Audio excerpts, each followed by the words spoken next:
ચાલો જો પ્રકરણ 4 ભાગ 1 આ એક એવો દાખલો છે જે મેં બધા બહુ પેપરોમાં હર વખત રિપીટ થતા જોયો છે। જો આમાં આ 2022નો પેપર છે તેમાં પણ જો આ પૂછાયો છે। ત્યાર પછી જો બીજું એક પેપર જો બોર્ડનું તેમાં પણ એ ટાઈપનો દાખલો પૂછાયો છે। ત્યાર પછી મેં દ્વિતીય પરીક્ષાનું એક પેપર મેં તમને બતાવ્યું તેની અંદર પણ તમે લોકો જો આ 34મો પ્રશ્ન જો એમાં પણ પૂછાયો છે। ત્યાર પછી 2019નું એક પેપર છે મારી પાસે જૂનું તેમાં પણ એ દાખલો પૂછાયો છે। રકમ ચેન્જ થાય પણ મેથડ સેમ જ હોય તો હું તમને એ દાખલો કરવાની ટ્રાય કરું। છેલ્લા 7 થી 8 વર્ષના પેપરમાં આ દાખલો મેં હર વખત રિપીટ થતા જોયો છે।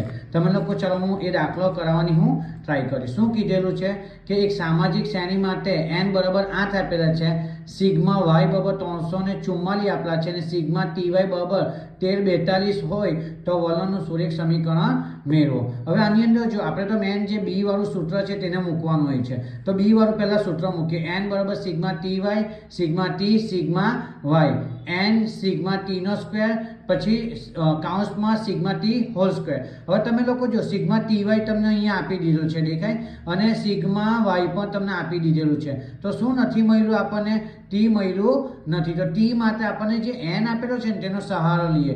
t એટલે જો સિગ્મા t એટલે આ બધાનો જે n છે એટલે 1 + 8 છે ટોટલ એટલે 1 + 2 + 3 + 4 + 5 + 6 + 7 + 8 એ બધાનો સરવાળો કરો એટલે 36 એટલે સિગ્મા t તમને મળી જાય। હવે નીચે સિગ્મા t નો સ્ક્વેર પણ છે એટલે આ જે t છે તેનો સ્ક્વેર કરો એટલે 1 નો વર્ગ 2 નો વર્ગ 3 નો વર્ગ એવી રીતના કરીને તમે કરશો એટલે એ મળી જશે 204।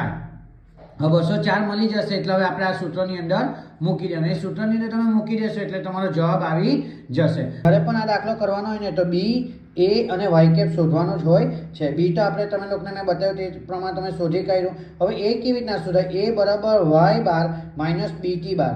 y બારનું સૂત્ર શું છે? જો y બાર માટે તમારી પાસે સિગ્મા y આપેલું છે એટલે સિગ્મા y ના છેદમાં n y બાર બરાબર એટલે સિગ્મા y તમારી પાસે 344 છે, n બરાબર કેટલા છે 8 છે, એ બંનેનો ભાગાકાર કરશો એટલે 43 આવી જશે।